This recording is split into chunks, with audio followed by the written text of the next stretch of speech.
Hi everybody, Miss Rachel from the library here, and today I'm going to show you how to make your own marble maze. For this activity, you will need a paper plate or a cardboard box. A heavier one would be better for this craft. You will need some scissors. You will need either some glue or some tape. Either one is fine for this craft. You'll need some markers, permanent or washable, depending upon how smooth and sleek part of your plate is.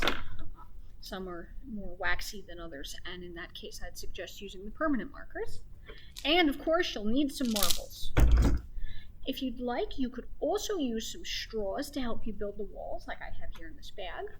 Or you can also build the walls using cardstock or construction paper. You can use regular paper for this as well, but I would suggest reinforcing it with some straws in that case.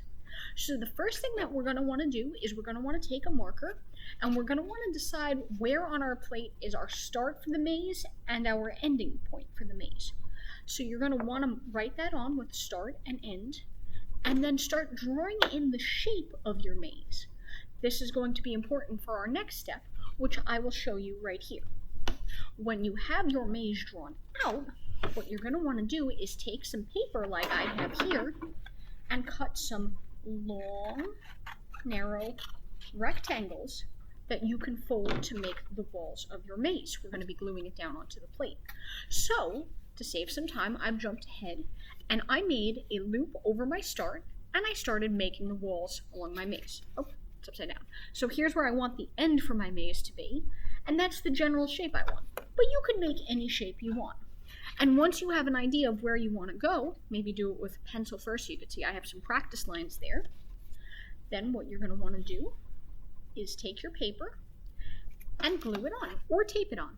If you're using tape, you want to put a piece of tape on both sides of the wall paper and then lay it flat. So kind of like two upside down number 7s on either side so that it will fit into your plate like this. Another way that you could do that to make your wall stand up is to fold it again like an upside down number 7. So like this to make a high wall and then glue it down with a drop of glue, or to fold it so that there is a crease this way. In this case, because I have a small piece of paper here, I'll fold it in half. And then along this half side, put some glue to have it stand up. So let's try that right now on this wall of my maze here. Tilt down the camera just a little bit. So here I have my folded paper, and what I'm going to do is I'm going to take my orange paper, I'm going to squeeze some glue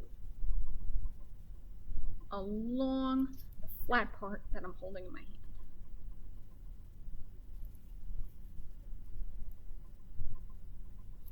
Okay, and then what I'm going to do is I'm going to press this flat part with the glue onto it, onto my plate, so that it stands up and makes the wall of my maze.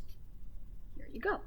Now if you want to make a tunnel, you could do the same thing, but with 2 dots of glue and 2 folds. So what we're going to do here is we're going to take our paper for the wall. This is again a long narrow rectangle. Going to fold it like a W or an upside down V, kind of like a mountain, and then fold the sides again. So this kind of looks like an upside down seagull. If it was like this, it would be a capital V or a seagull, caca.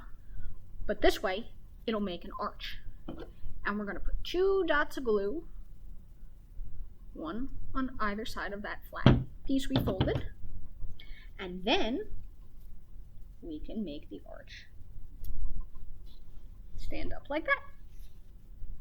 So that's how you make a marble maze on a paper plate. You could do the same thing on a box if you would like, and if you want to turn this into a pinball game, all you need to do is make 2 rectangular pieces from your paper that are a little bit taller and reinforce them at the backside of your bendy straw.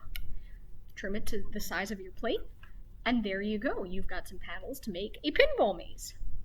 So I hope you had a good time making marble mazes with me, because I sure had a good time with you. And I'll look forward to seeing you again soon at some of our other programs.